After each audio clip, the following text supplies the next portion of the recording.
Euzu billahi mineşşeytanirracim. Bismillahirrahmanirrahim. Elhamdülillah ve salatu ve selamu ala Resulillah. Hazreti Peygamber ve Kur'an. Kur'an, Hazreti Peygamber'in gönlünün çiçeği, ruhunun baharıydı. O Kur'an'ı bazen gizli, bazen sesli ama her fırsatta okurdu.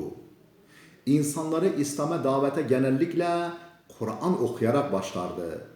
Dine çağırdığı herkese Kur'an okurdu. Geceleri kalkıp saatlerce Kur'an tilavet ederdi. Bazen kendisine yöneltilen sorulara Kur'an okuyarak cevap verirdi. Gelen diplomatik heyetlere de Kur'an okurdu. Kur'ansız günü geçmezdi. O sadece Kur'an lafızlarını okumakla kalmaz, onu harfi harfine yaşardı. Kur'an okuduğunda veya dinlediğinde bazen kendini tutamayarak gözyaşları dökerdi. Hatta zaman zaman Kur'an'ı şifa niyetiyle okuyup vücuduna üflerdi. Geceleyin yatağına girdiğinde Felak ve Nas surelerini okuyup elleriyle vücudunu sıvazlardı. Namaz, cemaat ve konuşmalarında sık sık Kur'an okuduğu gibi gece ve gündüz evinde veya yolculukta mübarek dilinden Kur'an hiç eksik olmazdı. Okurken tane tane ve net okurdu. Hazreti Peygamber sallallahu aleyhi ve sellem bizzat Kur'an okumakla kalmaz, onu dinlemeyi de severdi. İbn Mesud anlatıyor. Resulullah sallallahu aleyhi ve sellem Kur'an'ı bana oku dedi. Ben hayretle size indirilmiş bulunan Kur'an'ı mı size okuyayım diye sordum.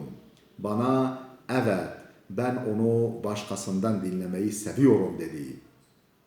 Ben de ona Nisa suresini okumaya başladım. Ne zaman ki her ümmete bir şahit getirdiğimiz ve ey Muhammed seni de bunlara şahit getirdiğimiz vakit halleri ne olacak? Mealindeki ayete yani 41. ayete geldim. Dur dedi.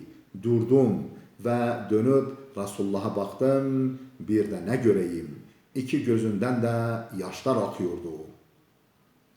Yine bir gece Hazreti Peygamber sallallahu aleyhi ve sellem eşi Hazreti Ayşe ile birlikte Ebu Musa el-Eş'ari'nin kapısında geçerken onun o güzel sesiyle Kur'an okuduğunu duymuş ve bekleyip bir süre dinlemişlerdi. Sabahleyin durumu anlatınca Ebu Musa, ya Resulallah eğer beni dinlediğinizin farkına varsaydım daha güzel okumaya gayret ederdim dedi. Kur'an'ı nitelemesi, Peygamberimizin Kur'an'ı nitelemesi. Hazreti Ali anlatıyor. Hazreti Peygamber dikkatli olun, ileride fitneler olacak dedi. Onlardan çıkış yolu nedir ey Allah'ın Resulü diye soruldu. Şu cevabı verdi.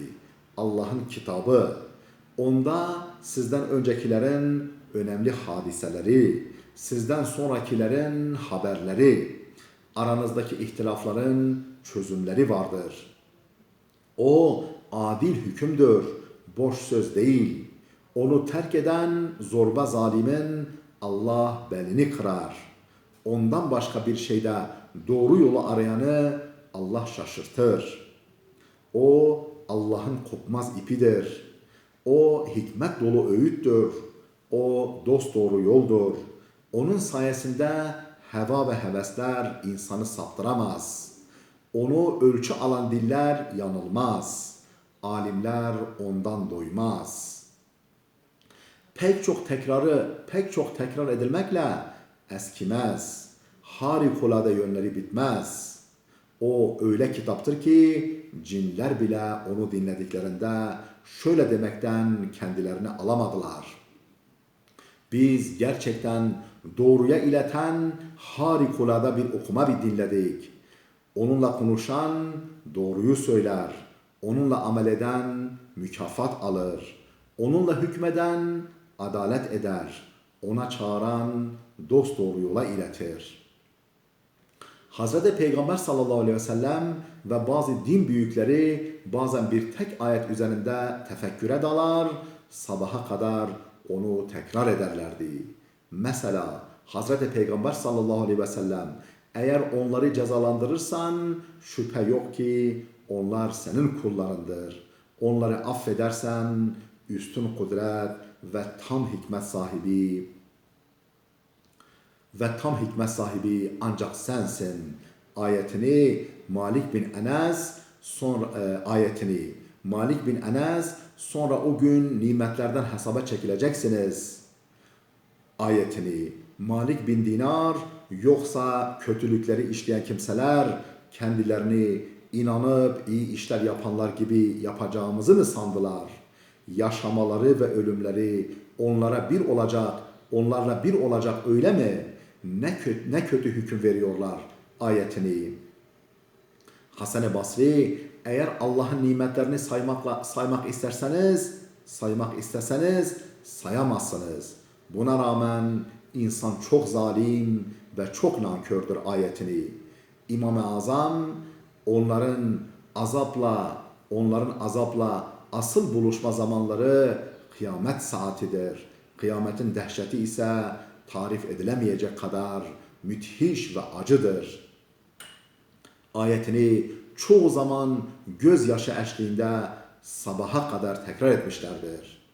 Gerçek alimlerin de Kur'an okumaya bu derece önem vermelerinin amacı Allah rızasına nail olmanın yanı sıra marifet ilmini elde etmektir. Marifetullah, Allah'ı tanıma ilmini, bilgisini elde etmektir. Çok tefekkür ve tekrarla okunan Kur'an sayesinde kalbe marifet kapıları açılır. Ve her ayetten bazen bir kelimeden birçok mana çıkarma imkanı bulunur. Mesela müellifi tarafından dikkat ile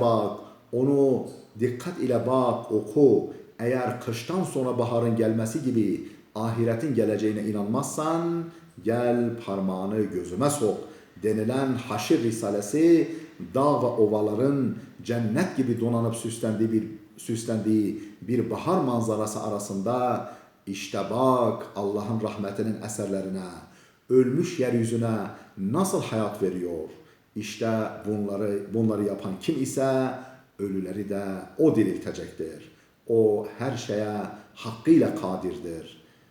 Ayeti 40 defa okunduktan sonra kaleme alınmıştır.